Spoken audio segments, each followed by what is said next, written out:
여러분 반갑습니다. 오늘 같이 보실 하나님의 말씀은 로마서 3장 10절에서 12절입니다. 기록된 바 의인은 없나니 하나도 없으며 깨닫는 자도 없고 하나님을 찾는 자도 없고 다 치우쳐 함께 무익하게 되고 선을 행하는 자는 없나니 하나도 없도다. 아멘. 기독교 강요 19번째 묵상, 오늘도 1권 15장입니다. 창조된 인간의 본성, 영혼의 기능, 하나님의 형상, 자유의지, 인간성의 원래 모습이라는 주제를 가지고 하나님의 말씀 듣겠습니다. 하나님은 우리를 하나님의 형상으로 지으셨습니다. 이 말인즉 하나님과 소통하고 관계할 수 있는 존재로 지으셨다는 거예요. 그러면 이렇게 소통하고 관계할 수 있는 이 특별한 기능을 어디에 주셨는가? 그게 바로 영혼이에요. 칼빈은 우리의 영혼을 가리켜 하나님의 형상이 자리하는 위치다 그러는데요. 우리가 하나님의 형상과 모양으로 지음받았다라는 건요, 우리의 눈, 코, 입이 하나님을 닮았다라는 말은 당연히 아닐 것입니다. 우리의 영혼에 하나님의 형상이 새겨져서 영적인 존재가 되게 하신 거예요. 생각해 보세요.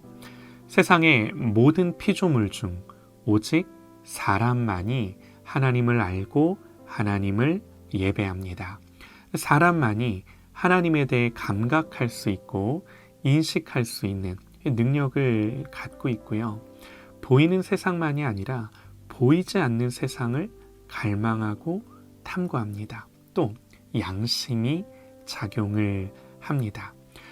사람만이 이런 영적 존재이기 때문에 하나님을 알 수 있고 하나님을 예배하고 하나님을 묵상할 수 있는 거예요. 그래서 사람이 사람으로서 가진 최고의 복은 하나님을 알고 예배하는 거예요. 사람만이 가지는 기능이자 권리이자 특권이에요. 하나님의 성품과 하나님의 영광에 참여하는 거예요.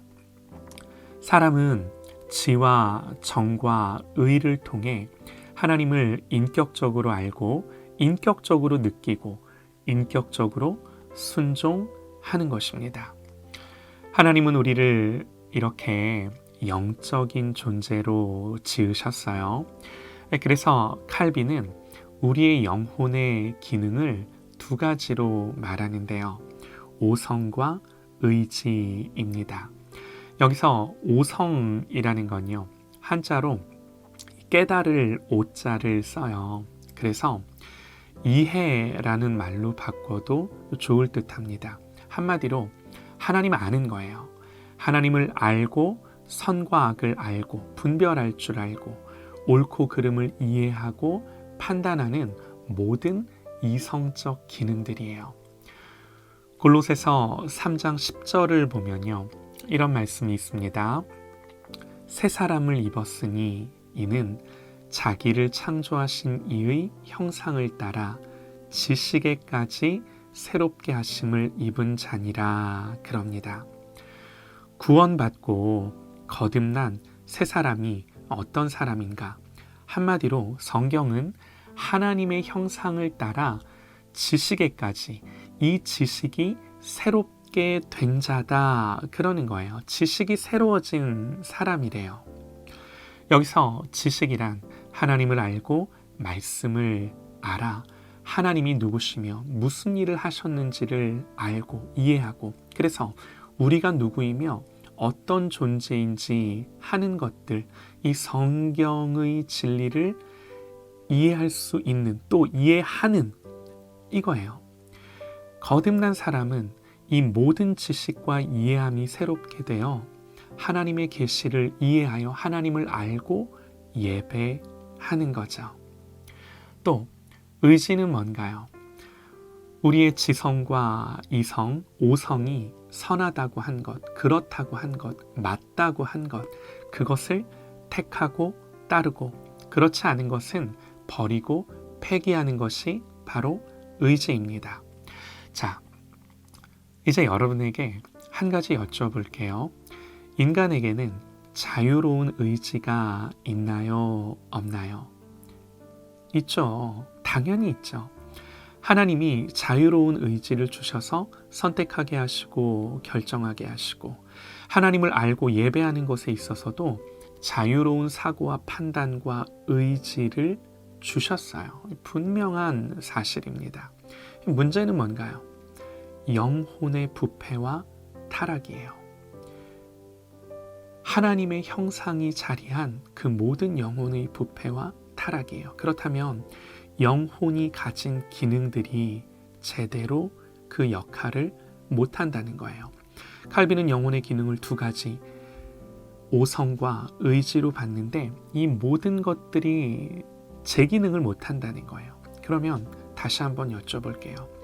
인간의 오성과 의지가 타락했다면, 그래서 우리의 사고와 이해가 온전하지 못하다면 하나님을 바르게 이해할 수 없고, 하나님이 주신 계시 또한 이해할 수 없고, 그와 동시에 우리의 의지가 제대로 작동하지 않는다면, 여러분, 그렇다면 인간의 의지를 자유롭다고 말할 수 있을까요?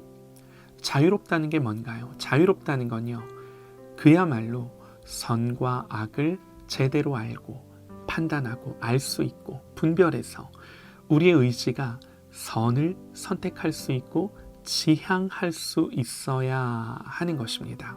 그러나 선을 이해하고 분별하는 오성이 타락했다면, 또 선을 택하고 지향하는 의지가 타락해서 악을 향할 수밖에 없다면, 여러분, 우리는 과연 그런 의지를 자유롭다고 말할 수 있을까요?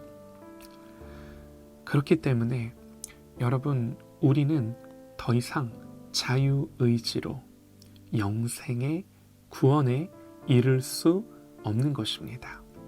우리의 노력과 판단, 우리의 지식과 이해함, 선택과 의지, 이런 것으로 구원에 이를 수 없는 거예요. 여러분, 이게 성경의 선언이에요.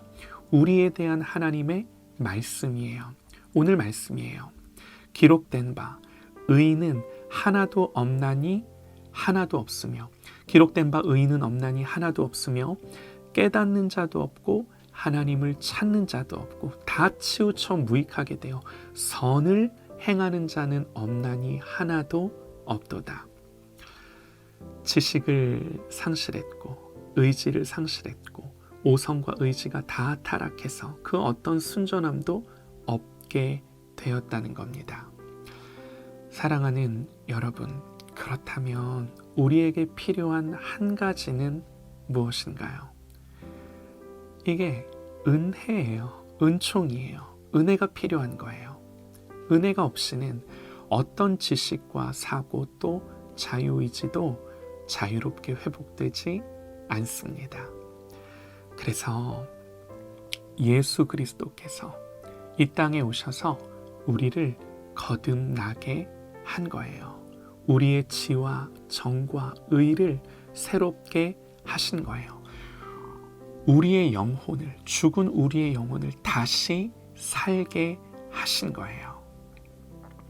그런데 여러분, 한번 거듭났다고 우리가 계속해서 새로운 지와 정과 의를 갖고 살 수 있는 건 아니에요.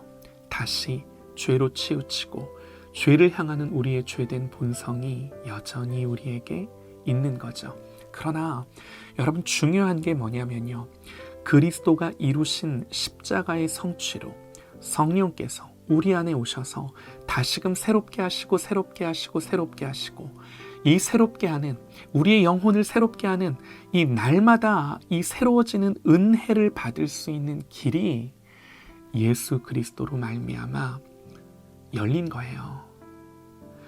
이것이 주님이 십자가에서 이루신 일이에요. 거듭난 하나님의 자녀에게 성령께서 오셔서 이런 일들을 하시는 거예요. 사랑하는 여러분, 우리에게 가장 필요한 게 뭐예요? 이 은혜예요. 오늘도 이 은혜를 사모하며, 오늘도 새로운 심령으로 성령이 함께 하심으로 도우심으로 거듭난 사고와 분별과 거듭난 의지를 가지고 하나님을 향하여 살아가는 그런 저와 여러분 되시기를 간절히 소망합니다.